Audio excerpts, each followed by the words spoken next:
Ipinaabot ni Vice President Sara Duterte ang kanyang pakikiramay sa mga naapektuhan ng lindol sa Mindanao nitong Sabado ng gabi.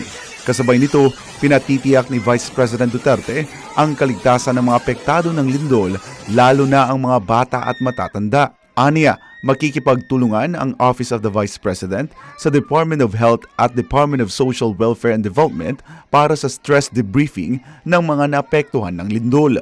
Importante nga masiguro nga luwas kamo sa peligro ug matubag ang inyong mga hinanaling panginahanglanon, ilabi na ang panginahanglanon sa mga bata ug mga edad-edaran.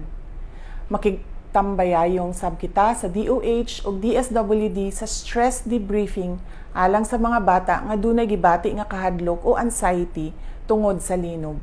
Ipatutupad naman ang blended learning ani Vice President Duterte sa mga apektadong lugar hanggang sa matiyak na ligtas ang mga estudyante at kawani ng DepEd. Nagpaalala naman ang pangalawang Pangulo sa lahat ng mga principal at school head ng paaralan sa buong bansa sa Department Order 53 o ang pagsasagawa ng mandatory unannounced earthquake and fire drills sa mga paaralan. Paliwanag ng opisyal na mahalagang masanay ang mga mag-aral sa dapat gawin sa panahon ng lindol at iba pang trahedya at kalamidad. Sa paulit-ulit na drills, matututunan nila ang halaga ng presence of mind o pag-iwas na mataranta.